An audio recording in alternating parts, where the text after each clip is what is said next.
Welcome to Toffee TV. It's the final word. Everton 1, Huddersfield Town 1. An absolutely rip-roaring, minute-to-minute, end-to-end clash. This game wasn't. It was. We are joined by Cameron from the Mighty Blues. Joe, and Joe does designs. Actually turned up today, which is a big thing. I mean, Ped, look, talking. People say we had a fight. Look at us, we're like fucking toast. Get off me. Sorry, mate. You haven't forgiven me now. You knew what you did. I did. Ped, let's get straight into it. It was the team Saturday. Obviously, we're looking forward. We just had a result at Bournemouth, which was one of those, having been ahead, beat Rotherham, come into Saturday's game. What did you make of the team? Was it as you'd expected, or? Yeah, well, it picks itself at the moment, doesn't it? Let's be honest. I mean, that's where we are. 3 games into the season or whatever. 4 games into the season, it picks itself. Obviously, Dean's starting to. Whatever way you want to pronounce it. Just pronounce it whatever way you want. Dean. Now it's Dean, yeah. So yeah. We'll call it. Just whatever way you want to. LD. Yeah, whatever way you want to pronounce it. He came in, which was a slight surprise. But then when you seen the way we were playing with Calvert-Lewin slightly tucked in on the left rather than being right out there, it seemed to make sense. So from that point of view, there's not really anything I would have done differently. Lookman wouldn't have started for me. So yeah, so it was as you were, and it was a frustrating game, but you get them every year at Goodison, and you get them at this time of year as well. It doesn't always go smoothly, so I'm not getting too hung up on this game, I must admit. I'm more pissed off about all the fucking arse clowns on Twitter than I am about the actual game, and I will call them that because I'm past the point of giving a care in the world. Some of our fans are just absolute dickheads. Honestly, I'm fuming about it. All right, we'll come back to that in a minute. Let him just drink his drink and chill. Joe, were you surprised with the team, or did you think it would be what it was? I think that's the team that was always going to start, to be honest. I personally would have had Digne ahead of him, ahead of Baines. Natural left foot, I think, and his crossing ability was incredible all game, if you think about it. But yeah, that's the team I expected, to be honest. You can? Yeah, I predicted it pretty much like that, other than with Baines instead of Digne. Obviously, was happy with Digne coming in, no qualms. I think the substitution was a little bit strange. I think if Digne obviously playing the 90 against Rotherham and having a good game, if he's not fit enough to play the 90 against Huddersfield, would I have started Baines and brought him on, or like you said in the pre-match lineup, played him ahead of Baines instead? Yeah. But like I said, I had no issues with playing him. He was quality against Rotherham, and again quality in this game as well. I just think it might be a fitness issue. I don't know at the minute why he couldn't complete the 90. But no, I thought it. We'll come on to the subs, but it was a strange sub for me as well. I thought we started off okay. I thought we had control of the game very early on. I thought the tempo was okay. But again, we had not. Their game plan was to push us inside into the packed areas.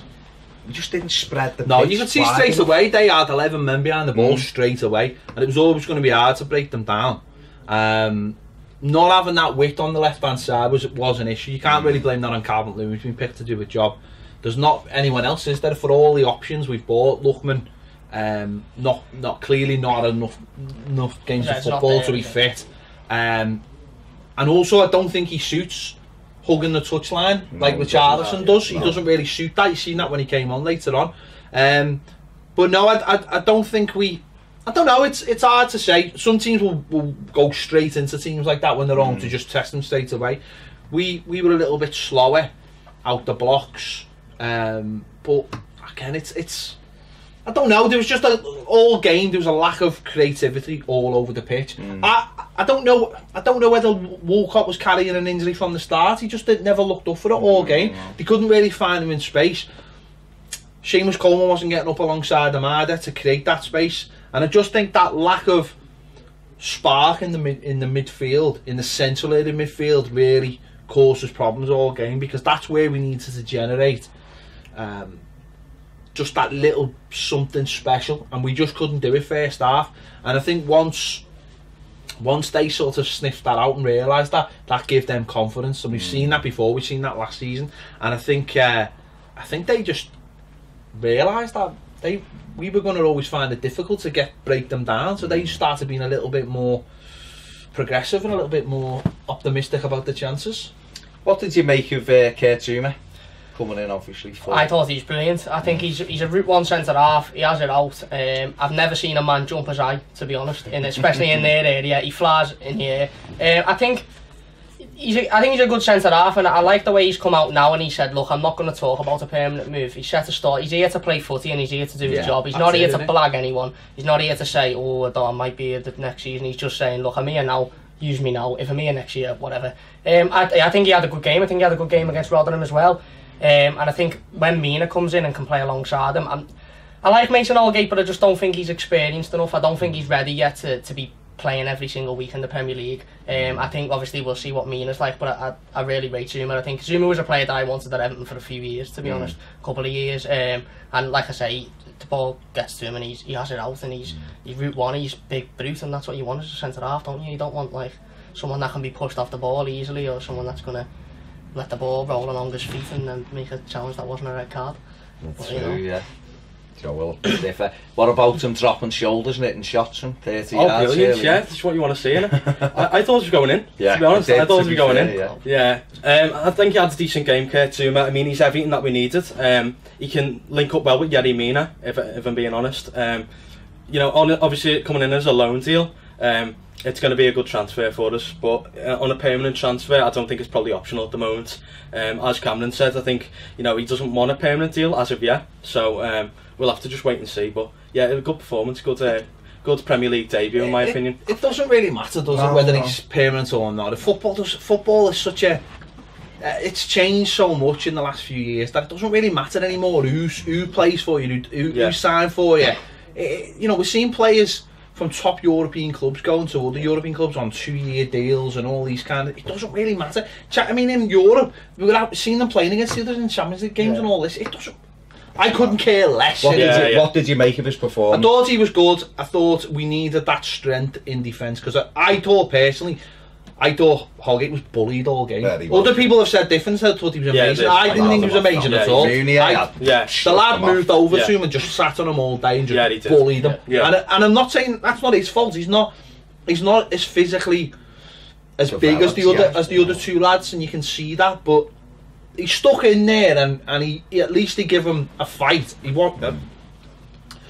But Zouma looks like everything we need, and it'll be interesting to what we do need is two who'll play next to each other all season. That's what we need. Where you would imagine it'll be Mina. You're hoping, but we haven't seen anything of him yet, so you don't know. Obviously, Michael Keane started the season pretty well, but it's who gels together, and it's who. Listen, the problem we've got, we can see what the problem we've got is. It's at the moment it's zonal marking. For me, the problem with zonal marking is in games like this.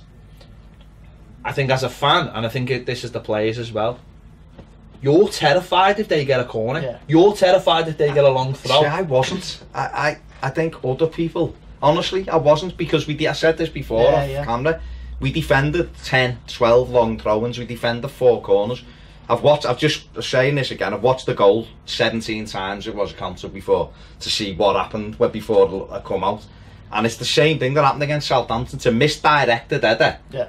But nobody reacts. No one reacts. But don't you think that's a problem? Don't you think that a team like Huddersfield, who comes to Goodison, who's got no right to win the game, has always got a sniff a chance, has always got a chance of winning the game, because they've got an option to just throw it in the box. And I think if that problem didn't exist, I honestly believe we would have thrown more at them. We would have gone, but because at the end of the day, all they have to do is put one long ball off field. One of our centre backs misheads it or something, and it goes out for a corner. Next minute, bang, bing, and it's a goal.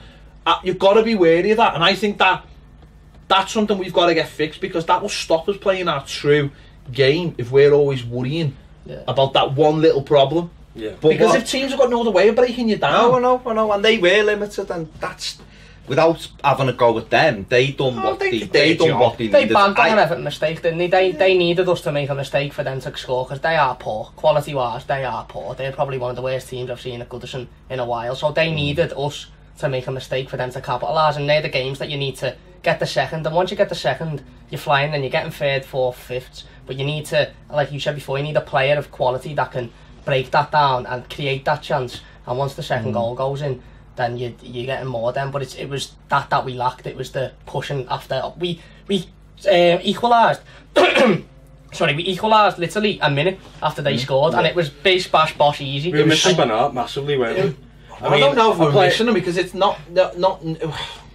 It's a player that you need to unlock. It's a player the you need, defence. but I can't say we're missing him because I've not seen him. Yeah, a moment of magic was needed there. We missed Richarlison because Richarlison's ability to go outside and inside. Drop central as well, doesn't he? But he's powerful and he's pacey. And he causes the problems. And when you've got him and Walcott on both sides, teams are concerned. Where at the weekend, Calvert-Lewin didn't really offer nothing, did he? No.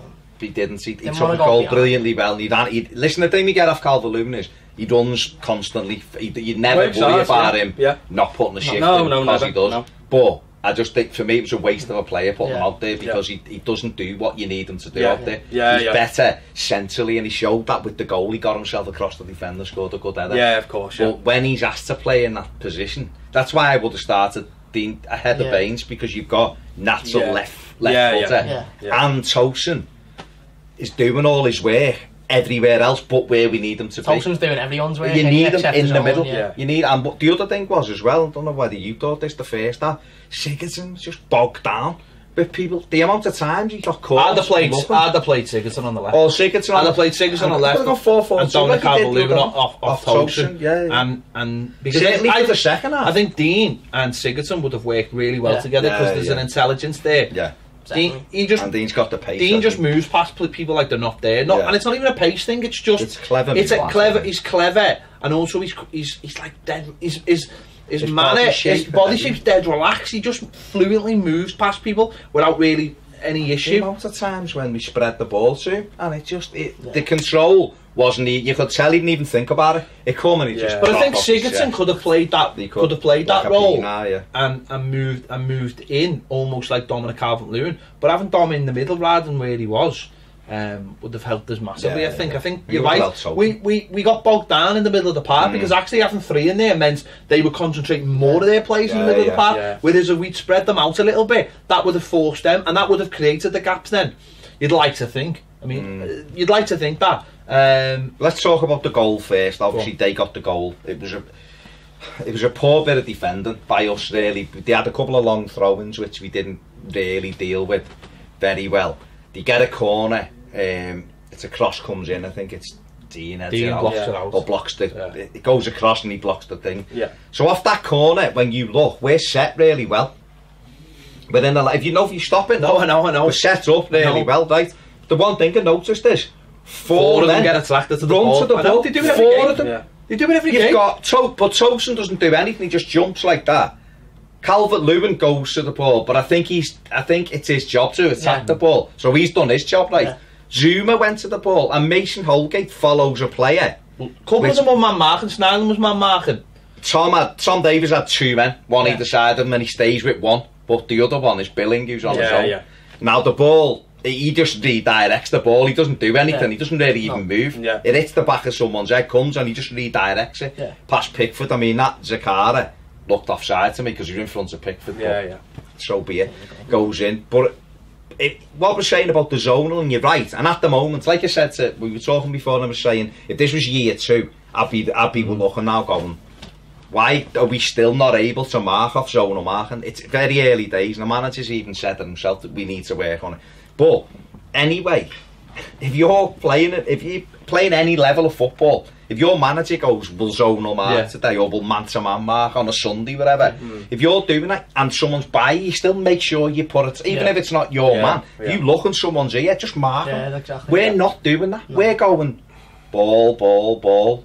And whether they're all concentrating on my zone, this is the line I need to be in. If someone runs behind you, you've got to go with it. If anyone runs to that Billing, that isn't even a chance. I think that's what it is a little bit. I think it's a bit of, I don't want to go against what we're being told to do, the zonal marking thing, and I think that's when players need to step up and go, listen, for this throw-in, jag that off, you mark him because he's on his own, go to him, and there's no threat. I think it's a little bit of, I don't want to say naivety, but players not wanting to get out the zone and to say, well, this is where I'm told to be, so I'm going to stay here. Then mark someone who's by you. Exactly, that's what I mean. Even if you're in that zone, mark someone. Even if for the one throw-in, the one set piece, you say, leave this now, I'm going for him. I'm getting this ball out. Then there's no complaints. The manager can't complain if a ball's been cleared rather than gone in, no matter how you've cleared it. What was the feeling around you? Was everyone kind of agitated? I don't understand how how 4 players can get attracted to a ball if they're all playing zonal marking. How does that work? That's not your zone. So why have 4 of you going into that zone? And have one player. We talk about it all the time. Lee Cars used to do it for fun. You should just stand in front and just header away every game. Ross Barkley started to do it last year or so, season before last. Have someone who's going to be near. Most crossers come in the Premier League, they're flat, and they're looking for the flick, or they're looking for someone to get that near post. There's very few that you see go up because they know the keepers are going to come and take them most of the time.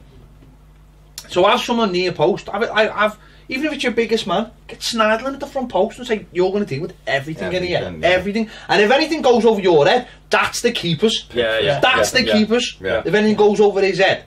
And that really should be it. That should be. A ball shouldn't be dropping in the on the 6-yard box. 6-yard box or penalty area kind of penalty spot. And they get a free header. And yet players have in the last 4 games, isn't it now? Or 4 out of 5 games. Have had tap-ins or headers from that. That shouldn't be happening. And that for me, that doesn't matter whether your manager does it all week with you. If you can't do it on a Saturday afternoon when it's expected of you, every single time.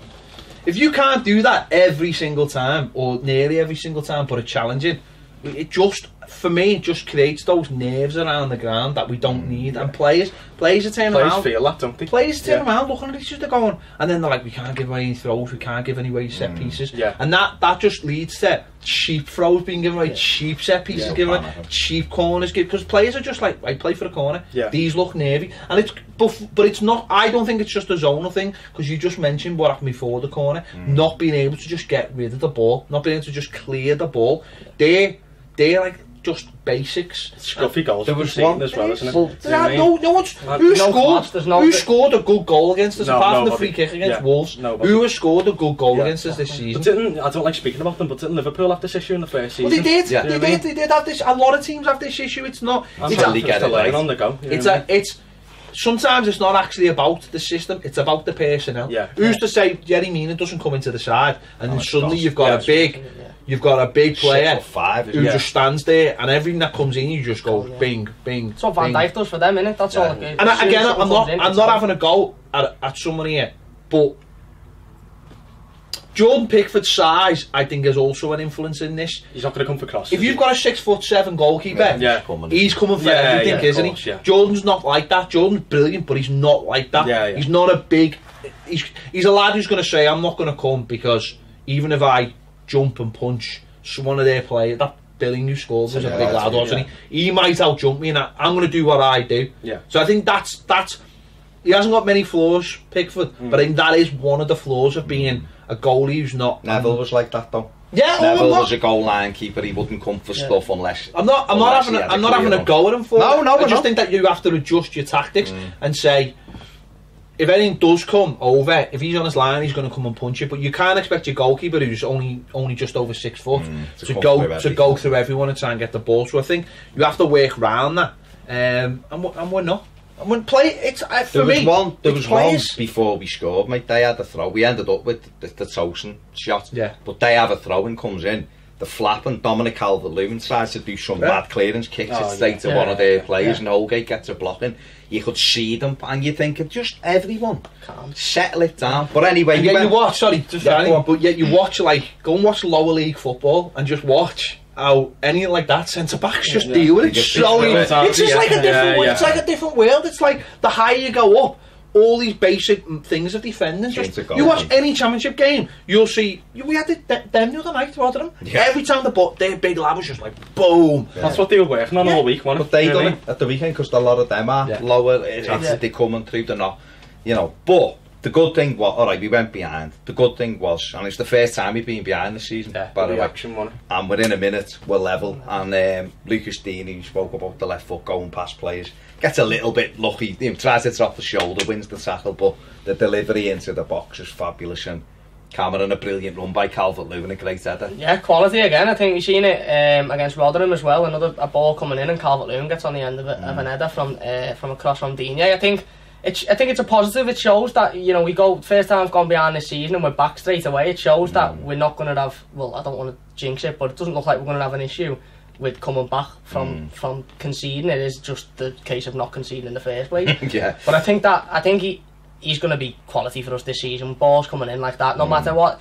Even the one against Rotherham, it was a good header by Calvert-Lewin to knock it down, but any striker of any class knows how to head that ball down and it goes in. I think he's putting balls on the plates for strikers, and that'll only benefit Tossen as well when balls keep coming in, because he's not scared to put his head anywhere. As soon as a ball comes in, he'll throw his head. So I think that's what you need. You need a left back, a full back that once is up the other end. We said it about Coleman off camera. His crossing has been poor this season so far in the 4 games. If you've got a full back that can put a ball directly onto the penalty area or like that, he's putting these balls directly onto players' heads. He knows where Calvert-Lewin's going to be, and he's plonked it on his head, and that shows his qualities. And you can't half tell that lad's come from Barcelona. He's so calm on the ball. He's so calm on the ball. He's a different kind of full back to some of the modern day, like you know, you look at like them now, the way they get the ball and they're just running up the line. He's a little bit different. It's all touch. It's all touch with him, and I think that's why he's going to rely on someone just being in and around him.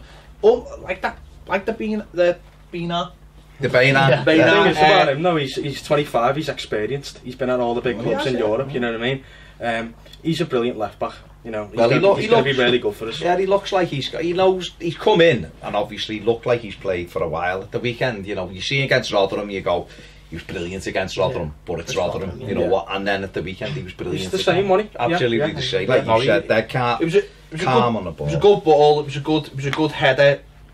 Some of big goalkeepers, the goalie should have saved it. Yeah. It's the thing is though, he couldn't get 2 hands on it because but Tosun was there, so I think we scored anyway. Pickford would save that because of his size, ironically enough. Probably, because he's a big lad, he just couldn't get it. But it was important that we scored straight away. Because if it got, you know, you can imagine, we've seen it before, like Burnley last season and West Brom a couple of years ago. The longer it goes on and the more they dig in and the more the crowd are getting a little bit agitated. It was important to went in straight away. It was like the West Brom game last year, last January. No, it was similar to that game where they come with a plan, a limited plan, but a plan that they exploited, and we just kind of we allowed it to work, didn't we? I think what we did after the goal, we had a little go, we put a little bit more pressure on. They went back into the shell a little bit.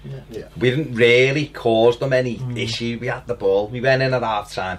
And I was thinking he's going to have a go at us here because the last 5 minutes or so, the first half was flat. The game was flat apart from the referee blowing the whistle when we're in their box. The referee was horrendous all day, by the way. Absolutely diabolical. But and what about when Munier just swung a fist at Dingy off the ball? That's crazy, and he doesn't book him. When he books Holgate and he goes like that and he doesn't even have a bit. There's a very clear reason why none of them were at the World Cup. The ref on the ref, the time wasting was unbelievable. Unbelievable. Throw-ins just fucking the sloth from Zootopia. The goal kicks, everything, and you're like, but it just kept on getting worse and worse because the ref wasn't saying anything to any of them. So it was just increasing. Is he stopping the watch there, is he, at the end? Well, John Blaine done the watch and both half for less than 45 minutes. The thing, the NBC thing, you know, they have it in front of me and the thing, they put a stat up and the ball was never in play for longer than 50 seconds. He was saying it's the first time ever. It's such a poor game, wasn't it? It was them. I mean, to be fair, they done what they had to do, but they broke the game up as much as they could. But I thought we'd come out second half and be all over them and push them back, and we didn't. We come out and it followed the same. The tempo of the game was abysmal. We all looked, all the players looked lethargic. They all looked really slow, and the pass. So if you haven't got the pace on the pitch, you've got to create the pace with the ball. Pass, fast, forward, side. We were just going side to side to side, and no one was going through the lines. And every time we did, it was a poor. The amount of times Holgate got intercepted, or you know, I think one of the big problems was we spoke about this last season, saying when Rooney was playing, as the back man, and Sneijder was in front. Sigurdsson was in front of him. It worked because Rooney more times than not could find Sigurdsson, and then Sigurdsson can open up the pitch. Whereas on Saturday we didn't have anyone in midfield who could find Sigurdsson, and yet, so the ball was getting stopped before it could get to Sigurdsson, and that it couldn't get wide because they made the pitch so big. And that was the problem for me. The pace of the passing has got to be quicker. But that's another thing. You know, we've just come from playing one style of football to another. It's not going to be free-flowing passing. Same personnel as well. It's the same personnel. You need better players. We had 700 touches with the ball. We had almost 500 passes compared to theirs, and we create one attempt on goal, which was the goal. I think the problem was, like you just said, everything was slow. Every time we did get it into Sigurdsson, they had 3 men round him. I've never seen him lose the ball so much, because he's normally got that, his body, but he's got people, he had no options. Whenever he got it, there was no options. I think Sneijder had a good game doing what he does. I think Davis was alright. I think he tried to get us playing, but I just don't think we played well. If that, you know what I mean, I wouldn't put it down. It was a collective. Yeah, I think Zuma and Dean and potentially maybe Sneijder, it was less. Them 2 for me were the best 2 on the park, and then maybe Sneijder, but I don't know. And then after that, it's the same team as last season, and the 2 best players on the pitch were the two new players. It's all. Listen, for me, the game ended when Walcott went off. Because we lost any bit of width and any bit of attacking play that we had. We brought Lookman on. He come on and then immediately went and played in the middle. And he was like a kid in a schoolyard. He lost the ball 4 times, running into 4 players instead of just popping it off and getting it back. You know, we know he's skillful. He doesn't have to prove to the fans that he can do a drag back and roll his foot over it. Do that on the edge of their box, in their box, out mine, but not on the in the middle of the pitch, where they broke twice on us because he gave the ball away instead of playing a simple ball. But we all got bogged down. We all got bogged. I mean, what did you make of the Baines substitution? Was he knackered? I think it was a tactical sub. I think what he was looking for there was a. I think what he decided was. Ended up, I mean, to be fair, we ended up with 4-2-4. I think what he decided was Baines was the fullback wasn't going to go forward anymore. He was going to sit, and it was going to be down to the forward players. Don't forget, we had. Towards the end there, we've got Niasson and we've got Calvert-Lewin, Tosin, Lookman. So he did. It was. I think it was what it was saying was, we don't need you to do the job you've been doing all day. We're going to get a left back in just to defend for the rest of the game, and that's it. But I thought it was a poor sub. I thought it was what we needed to do in the last 10 minutes was stretch that side, and we didn't. Someone should have told Lookman to get some chalk on his boots. Get wide, create the space. Because once he went inside, where could Coleman go? Coleman couldn't go anywhere. What you needed that gap, them dragging all the way over. So there was just little space. And then look, when you go, get in the gaps then. Start making little 1-2s with Coleman. And he didn't. He went and sat inside with. Every time he had the ball, there was a square around the players. And it's like, who do you honestly think you are? I mean, he might, in 5, 6, 7, 8 weeks when he's up to speed, he might. I was going to do that. He might be able to dance through that, but he hasn't played. The German league is slower. He hasn't played in the Premier League for Everton for a year or something, more than that, and hasn't played regularly in it. So it's a tough league, and you can't run into 4 lads who are all sick. It was like, I've got Jack with me, my 7-year-old lad, and he said to me after 5 minutes, Lookman's like a little kid playing with men, isn't he? That's what, and I thought that was really observing for a 7-year-old, because that's what he looked like. He looked like a little kid playing with men, and you were like, so if that's the way it is, like you said, go and stretch the play then, pull your fullback out to the touchline and do him with a little bit of skill, or come inside and let Seamus go on the outside. If you're in field, Coleman then is still faced with the 2 players because you haven't done anything. All you've done, they've passed you on. But if you go and get yourselves 2v1, one of the midfielders have to come up, which again opens the space. The other thing I think I'm not going to criticise Marco too much because he's learning, but I wouldn't have took Sigurdsson off. I'd have took out the 2 if he wanted to. I'd have took Davis off. I'd have gone to Tom. You've done all right there, but we're going to pull Gylfi because he's still got that experience and that little bit of brilliance off maybe a dead ball thing or whatever. And he just took him off, and it was like he wasn't happy. Shook his head as he walked on. You're looking and going, he's the most likely out of our midfield three to unlock this game. And he never shirks, he puts all the effort in.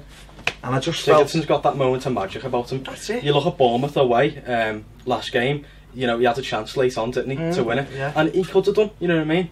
He's got that moment of magic, Sigurdsson. I think you need to keep him on the pitch in them times, you know what I mean? So...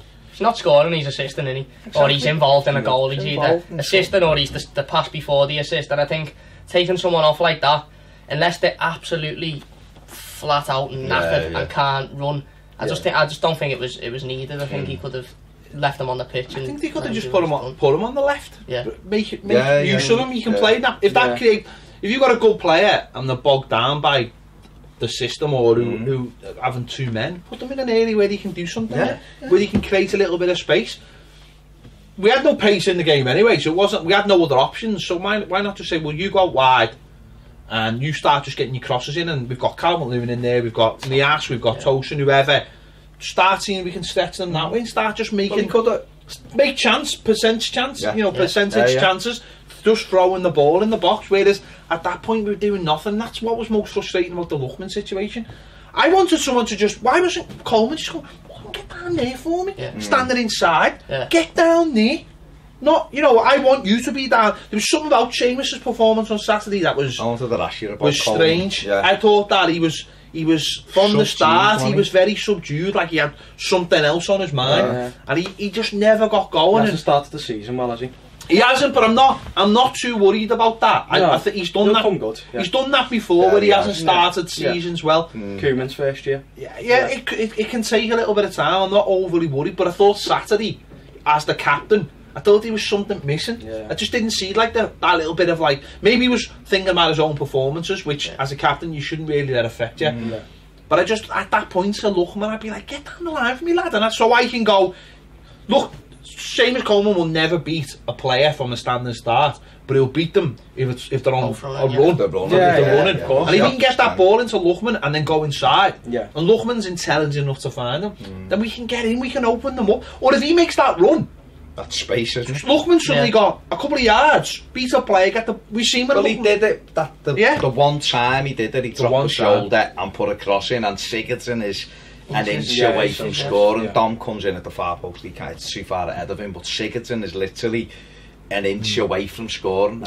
And you'd be going, do that again. Adam do that again. Do it another 2 times and we'll get on something. He didn't. He started going back in the middle. In fact, he didn't have a right hand side. The one time we put Coleman in, he's on his own and he crossed it. He didn't have to cross it when he did. He could have just attacked the space and he hit it out for a goal. And you're going, what is wrong with you? Not going to score unless you put the ball in the box, and you make these chances. That one was an inch away, another one could have been in, another one could have been 10 inches away. You're not going to, you can't just have one and then go, we'll leave that now. That didn't work. You've just got to carry on doing it and persist. But I think it guts you because you look at, I think in isolation, if we'd have won at Bournemouth, you'd have just gone Saturday.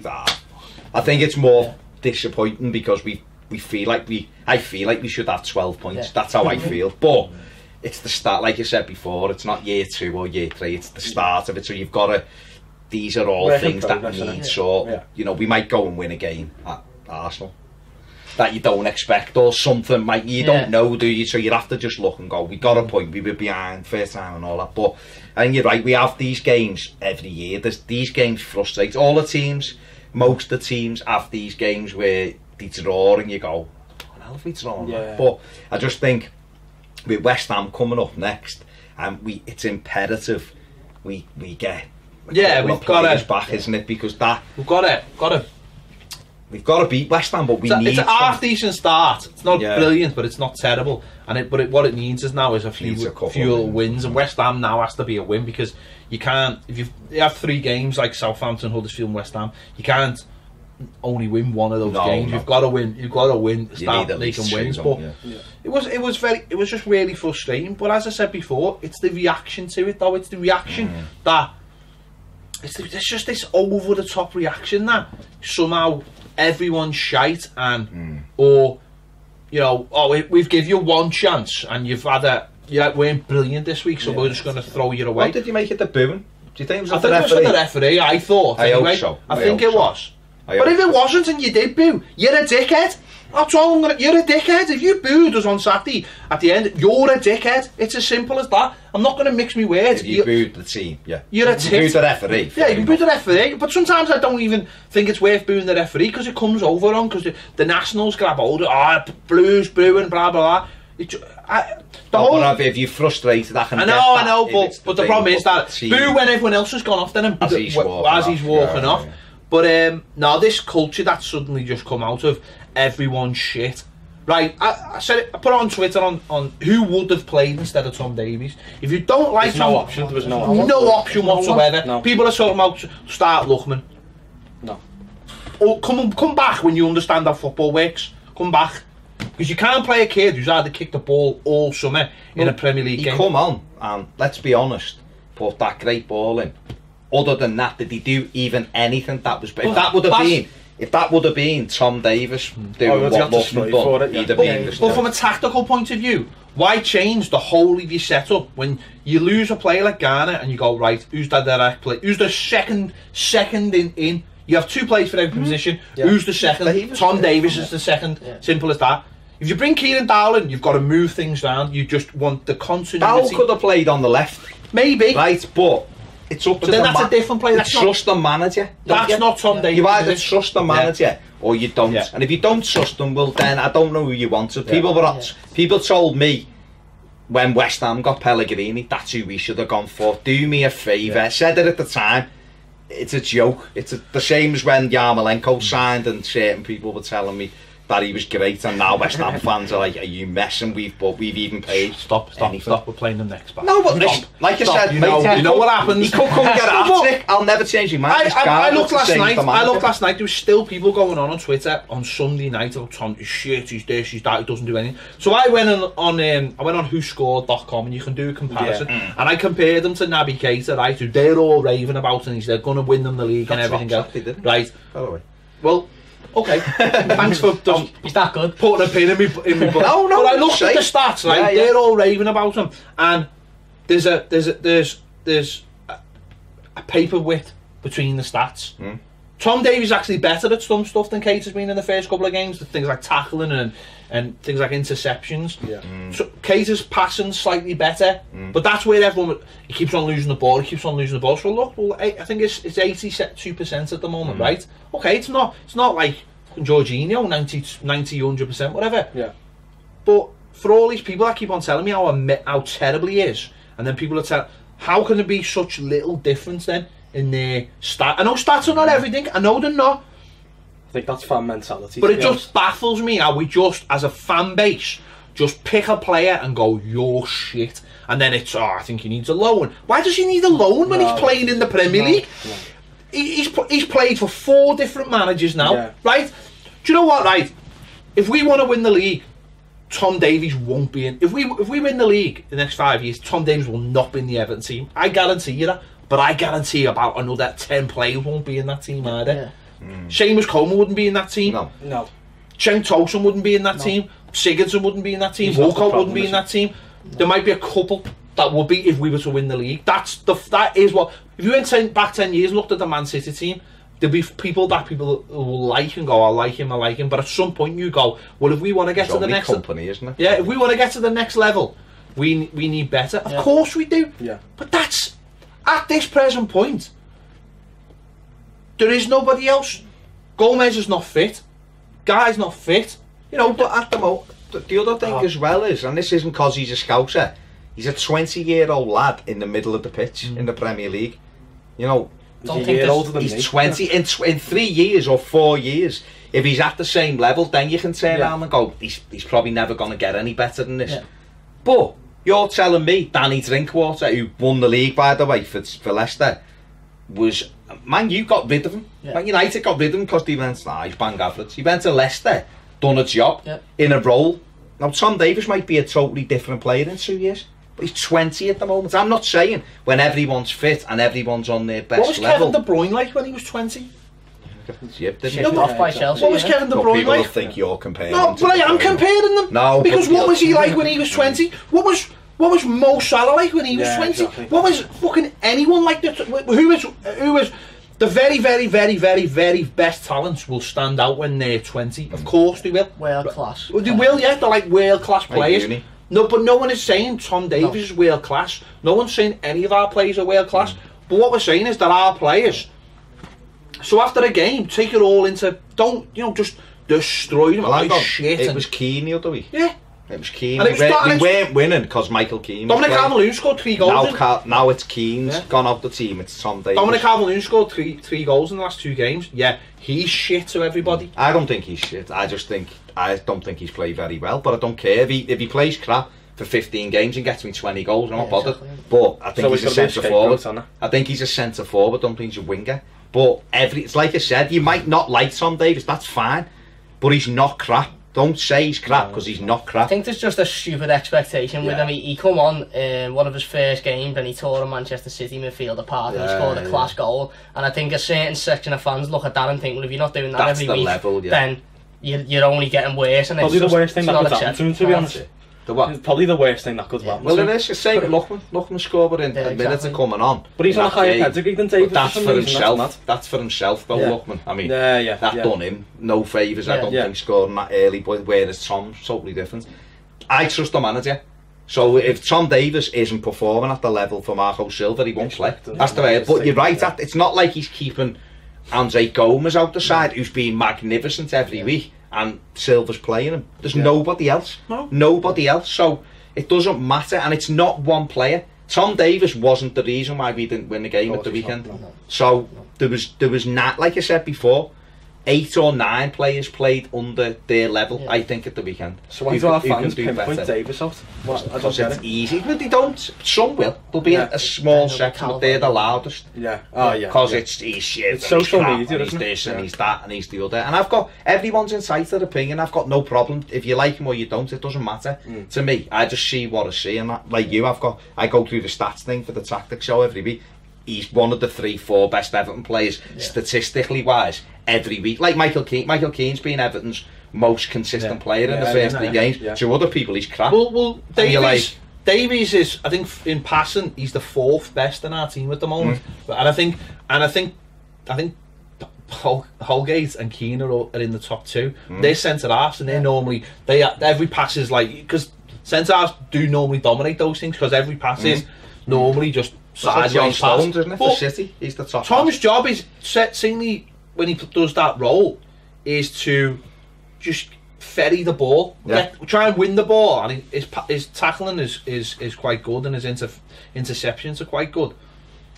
He's got a lot to improve on, but that's what happens in football. You don't like come out as the finished article. You improve, hopefully game by game. But this mentality of just killing players before they've even started is ridiculous.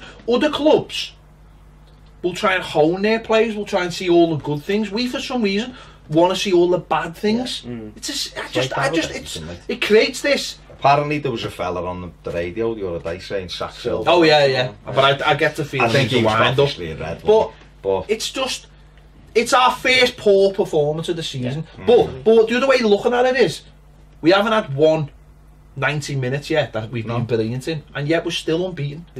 So look at it from that point of view. You've got to look at it as the other thing is a respect thing as well. They come to Gooders and Wagner said we couldn't have come and played open football here. That's a compliment. So 3 games in. Last year he was saying we can beat these when it was Allardyce's team. On Friday in his press conference, and again after the game he said we couldn't come here and play open football. We come to do what we did. Even under Koeman and Allardyce we were good at home, so he respects that. But the whole thing is we're still good at home, aren't we? Because we've tried. All right, I'm frustrated as anybody. It's dumb. It's annoyed me that we didn't win the game, right? Because of what's gone before, but. We've played 2 home games, we've won 1 draw, we've got 4 out of 6 at home. You go, well, it's not great, but it's not crap. And it could be worse, so we have to move on from that now and go, all right, let's see. Okay, people might go, you haven't played, no one will. Have Liverpool played anyone? They're top. Watford played anyone? Oh, yeah, well, they beat Spurs, fair enough. But in general, you can say that with any team who beats teams, can't you? It's about how we go forward. And I just look, I'm as frustrated as the next fella I am. But our players, you've got to give them time to, and ultimately Tom Davies will be good enough or he won't be good enough, but it's not for us to decide. The manager will do that. Yeah. For me, he's not a player who is, I don't look at him and go, you're crap, you shouldn't be near our team. I don't look at anyone in our squad now really and do that, to be honest, if I'm being honest. Last year, Martin, the worst player I've ever seen play for Everton, ever. And some people thought it was great that he could just kick a ball into the stand. Oh, he's done well, get off his back, and you're like, he's not a footballer. I don't know, like Ped said before, Davis is doing well statistically and he's up there with the likes of Keita that they're raving about, but for argument's sake, if he wasn't and if he had performed really poorly this season, who do the fans want in? Who do you want in? If Gar's not available or Snarden's not available, who do you want in to fill that role? Are you going to bring someone in from the under-23s who's not kicked the ball in the Premier League and they think they're going to do a better job than Tom Davis can do? You know what makes me laugh, right? And again, I'm not arsed about fucking having a go with anyone, but just when I am asking questions, there's people telling me, why should play Beningame? Beninghame's on fucking crutches! Fucking know something about your own fucking club! Fucking hell! Give Gomez a go! He's fucking injured! It's like, do you have any idea what goes on at this football club? And you honest to God, fucking have a clue about football before you come and fucking talk about it. It's frustrating. Everyone, I think the thing is, people want tangible evidence that we're moving forward. But unfortunately, football's not like that. You win games you don't expect, you lose games you don't expect. You know, the only thing that's really you can predict is we'll get beat at Anfield. That's really the only thing you can predict. That's true. But in general, it's a big mishmash of everything because you don't know. No one would have said we'd have 9 first teamers injured at the weekend, which is what we had. Players sent off in the first 2 away games. You know what I mean? Players unavailable, players injured. Without 9 out the squad at the weekend. We have to move forward now, and at the end of the day, we signed 6 players in the summer. 3 of them haven't kicked the ball in an Everton shirt. Alright, Bernard come on for briefly, but in terms of his performance, half of them players have not put a blue shirt on and kicked the ball for a significant period of time. We're only going to move forward. Apparently I heard that Marco Silva said that for the West Ham game, Mina should be at least closer, as should Andre Gomez as well. Bernard will obviously be closer. So we've got 3 players to come in there that can, you know what Mina can do, he proved it in the World Cup, he can score goals and he's just a big brute of a centre-half. Andre Gomez was Valencia's best player and was signed for 55 million. He was Barcelona's, in that summer that he signed him, he was the record fee that he was the most amount of money they spent on a player.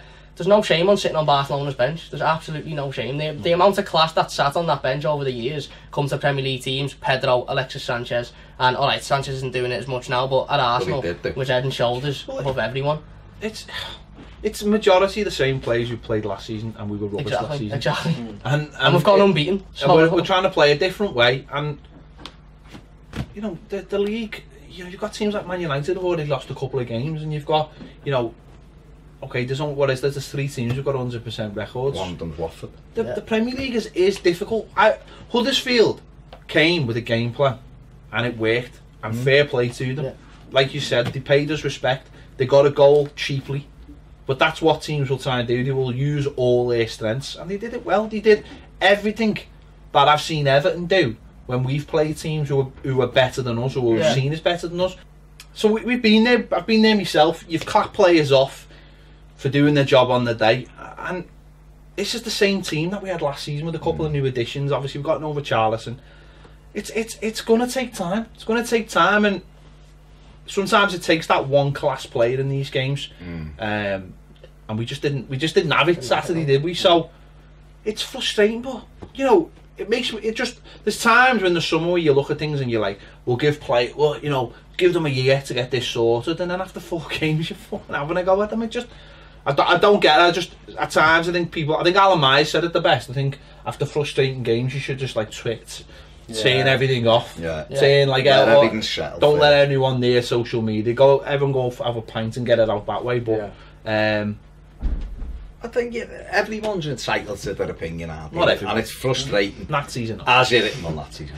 And it's frustrating, obviously it is, but you've got to just try and keep some perspective and go, it's early, look at the team, look what we had. I've seen people on Saturday morning going, don't even know if we're going to have more than 5 subs because we haven't got players, and then people are still questioning who plays over Tom Davies, or who plays here, or who plays this. So we have to I suppose we have to just keep it in perspective and say, we play 4 games, play 5 games, we're unbeaten in the league, we're in the next round of the cup, and we haven't, like you said before, Cameron, we haven't even seen 3 of our players who were brought in to make the team better, and we didn't have Richarlison fit, you know, so we get everyone back fit, get Garner fit, get our players back, you know, we've got 2 weeks now to work with the players who haven't gone away. The 3 lads who you're speaking about will all be at Finch Farm, they haven't gone away with their countries. Get the you know, Marco Silva will be looking at everything now over this period of time. It's almost the time for him to catch his breath a bit and go, right, what are these zonal marking problems, what are these goals, and get ready for West Ham at home and come out and swarm all over them at Goodison. Get the they won't be up for it, will they? Well, they need a response. You know, the bottom of the league, so they need a response. The first goal is the key. Like in any Premier League game, if we get it at home, I think we can take them the cleanest. But it's getting the thing, and then if we win that game, then it's momentum, isn't it? But this season is about building, really, and that what do some people would they want Allardyce who you know might have won that game 1-0 at the weekend, and then but you'd be bored off you know. That bits of that game reminded me what it was like last season, and I just went, nah, you know what, give me what we've got, and with other players to come in. Someone saying it weren't Allardyce, it's the players. People said. Well, some of it is not though, is it? But it's that's nonsense though, isn't it? Because that's like saying the Huddersfield team, if they came out and set themselves up like that, they didn't. The manager sets them up like we've seen that already this season. We've seen the same set of players as we had last season, and we've seen completely different football. And that's what the manager does. The manager tells you all week to go and play in a certain way. So I've seen that myself. I've seen players, people saying, what's the difference with Allardyce? Well, the difference is that if you're playing a more attractive game of football, you will hopefully win more games of football. Time will tell, but I guarantee with Allardyce, the best he would ever have got us was 7th. Whereas this guy, and this guy, why he's been brought in, is to break through that and try and get us above that. And that's all you can hope for. But I guarantee Allardyce wouldn't have took us anywhere else. In some respects, I wish we fucking would have kept him, so the cunt was never off me, because he's never off me fucking telly. So there you go. But in some respects, it is the same set of players. So you will in some games, it's a brick wall. Of course. Do you know what I mean? As good as we've Marco Silva's got them. At the weekend, there was too many different things that come together, so it was disjointed, because a lot of those players haven't been playing and won't play together all the time, and that's why. And so you have to. I will say one other thing. For me, it's not Silva's team yet either. No, it's still somebody else. Well, it's about 4 different. It's the Frankenstein. It's still not his team, and until he gets all his players back fit, then we'll know what his team is. Then we'll know. He can't be judged yet, really. No, he shouldn't be judged for about it. Give him another year or so at least before you should judge him, really, I suppose. Really, because that's how long it's going to take to move some of these players out even further and to keep going up the rung of the ladder. But you'd have a look and you go, who's he bought in so far? Bernard, is he better than what we've got? Well, we all say he probably is. Is Mina? Time will tell, but he looks like he may be. Zuma, certainly, you know, great to have a centre-back with a bit of pace for a change running back. You know, Richarlison, well, he's the same age as Lookman, which one would you rather have at the moment? So everyone he's brought in, when you look at it like that, Andre Gomez, like Cameron said, was excellent at Valencia and was okay, you know, not as bad as people make out of Barcelona. So you'd look and go, they're better than what we had. You know, David Undred called João Virginia the best goalkeeping performance he's seen at that level. The other week, another keeper. So things are moving. It's about the patience with all of us. We all want it now. We all want to win every game. We all want to see 5-0 home wins every time we play. But we have to just... I think we need to sit back and remember that he's turning the ship here. He's really turning the ship. And it's not just the... Obviously, it's the same set of players majorly, but it's the mentality, it's the style of football, it's the having the players think attack and not come back, or let's just keep it back 5 and not concede, rather than let's score. Focus on scoring and not conceding, and that's a massive turnaround that Marco Silva has to implant into Everton. It's not going to take 4 games. It's also it's a good point, but it's also seeing whether those players that he's got are good enough. Are they good enough? And the only way that'll happen is is a season. Is actually looking at it and addressing it. I heard people again. You're listening to people going, "We need another striker, or we need this, or we need that." Well, we haven't got them. No. You know, you just get on with what you've got, and then when you come to the next, or do we need another striker? Do we need? Well, yeah, we need fucking the best striker in the world, really, don't we? That's what you need. That's what everyone needs. You don't just sit there and go, well, he's all right, Tim. I'll keep him for you. You go, how can we be better? But the only way you see how we're going to be better is actually playing games and seeing if players are responding to the way the manager wants them to play. Some players you'll go, he fits perfectly into this system, and then you play and you go, actually, he doesn't fit at all. When Moyes came and we had Marcus Bent up front, and everyone was like, fucking Marcus Bent, he fitted the system perfectly for that time. And then when it was time to move him on, we brought someone in who didn't actually fit the system, who was a better player but didn't fit the system, and then we had to go and get the next one who did fit the system. And it's just, you've just got to sometimes just, and they're working towards January now, so they'll be looking and going, who can we get in January who's better than him? You know, they might get to January and go, right, Nias, Galatasaray want you because we want him over there because he'll fit it better. Then next summer they're planning and you move again. That's what it is. It's not, I keep saying, this isn't the end point. This is just the start. So we should all be excited. You've got to leave it and go, alright, that was annoying, it was horrible, it's consigned to the Albion 101. Let's get on now. We got West Ham in 2 weeks and we move forward. That's it. Let us know what you think in the comment section below. Can you understand the frustration? Were you a booer? If you were, what were you booing? Referee, or who were you booing? Is Tom Davis good enough? Is he crap? Whatever. Don't forget, thanks for watching. Big thanks to Cameron, big thanks to Joe. Don't forget to subscribe, only takes a sec. And if you want more videos, join us on Patreon. We're all going to have a cup of tea and talk about how much we love Tom Davis. See you later.